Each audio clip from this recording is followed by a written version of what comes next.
Good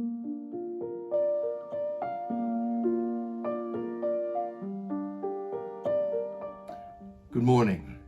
I'm Mike Weaver, and I'm sitting in for my friend Cynthia today. I was raised in the foothills of the Smoky Mountains, and I've spent a fair amount of time in the woods.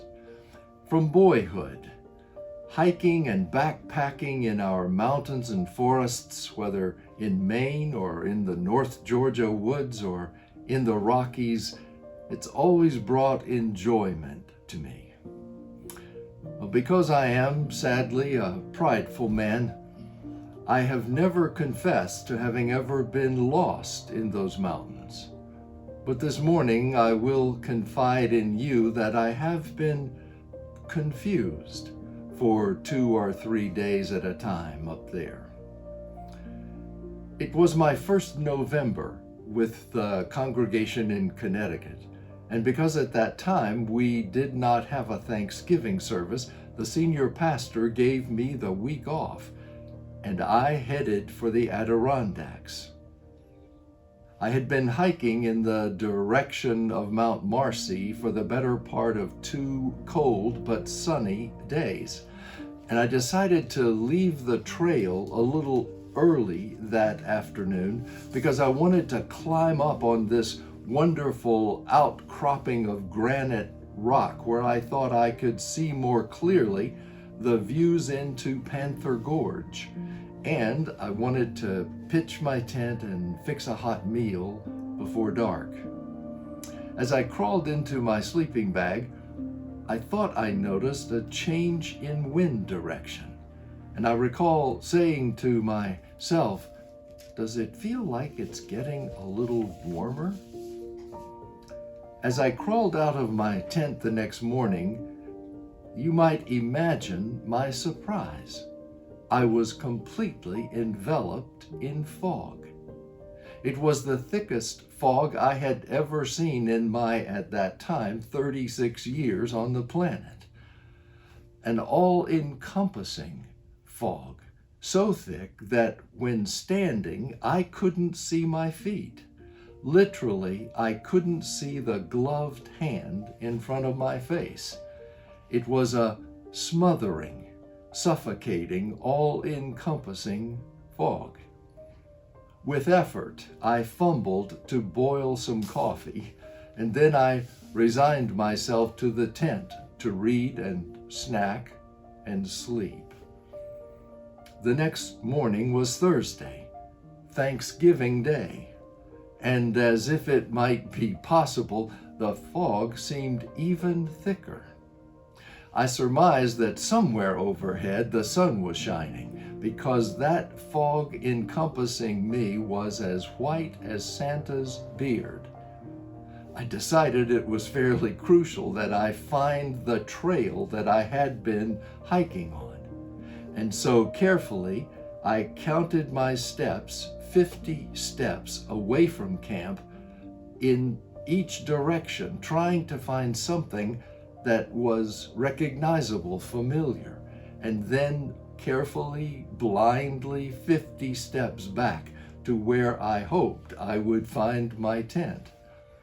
It was a somewhat risky and ultimately unsuccessful effort. By mid-afternoon, I settled in. It was Thanksgiving Day, and I was confused and by myself in the Adirondacks. And it was there, sitting in my tent door, warming my hands over a small fire, blanketed in fog, that it came to me. I didn't need to be rescued. I didn't need a helicopter to drop down a rope and pull me up to safety. I didn't need a park ranger to appear out of the fog and walk with me the 15 or 20 miles to where I'd left my car. I didn't need the fog magically to blow away. All I really needed to know was this: what is my position in relationship to one other significant thing. What I needed to know was, where am I in relationship to that last trail marker that I remember seeing somewhere over in there on that white pine tree? Where am I right now in relationship to that beautiful, huge rock that I stood on just 2 days earlier? Lost, alone, and engulfed. Where am I in relationship to one fact I can trust? And then I remembered Martin Rinkhart. From my seminary days, Martin Rinkhart had been a hero of mine. He was a pastor in the walled city of Eilenburg, Germany, during the 30 Years' War. And during the ravages of that horrible war, his city was reduced to little more than an open sewer. And then, in 1637, the Great Plague struck.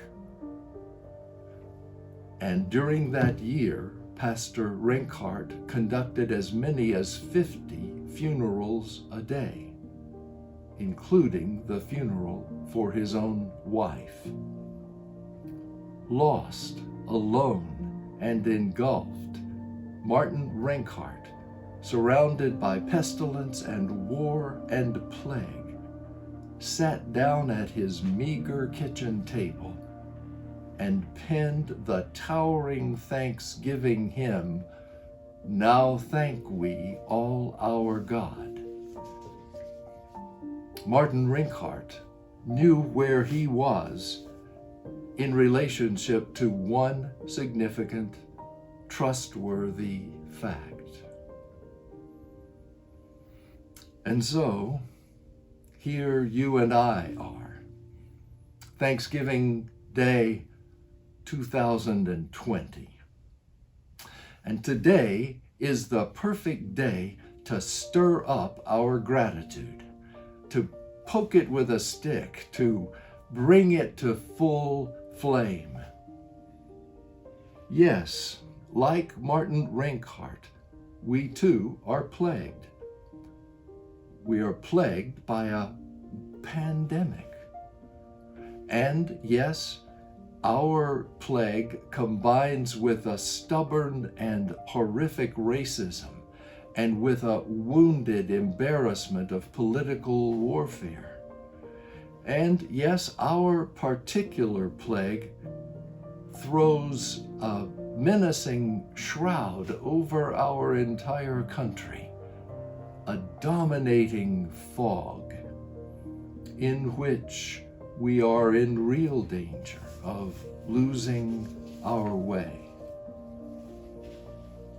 Given this, may I gently ask, on this Thanksgiving morning, where are you?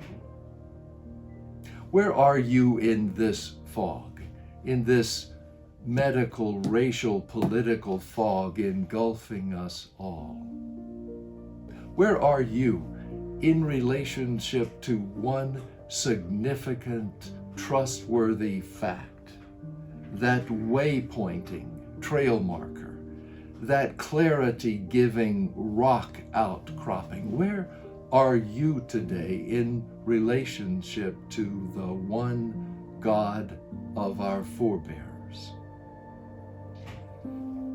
For me, in this fog, in the misery of the moment, the one significant, trustworthy fact is this: I am not alone. The one who created me and loves me is with me. Do I fervently wish that this racial, political, medical fog would just go away? Of course I do. and when U.S. citizens will, in the words of our beloved hymn, will more than self their country love, and mercy more than life, God will shed his grace on America, and we will emerge from our fog even better than we were before. But until then, I don't need to be rescued. Martin Rinkart said it. Now thank we all our God, with heart and hands and voices, who wondrous things has done, in whom his earth rejoices, who from our mother's arms has blessed us on our way with countless gifts of love, and still is ours today. This morning, for a moment, can we take our eyes off the fog and focus instead upon the Father, who still is ours even today? If we can't, I'm afraid that turkey and dressing isn't going to do us much good today. So right now, for 60 seconds, sometime today, could you find a moment to just be alone with God? To count your many blessings and name them one by one? Let's do that today. Happy Thanksgiving. Bless your heart today.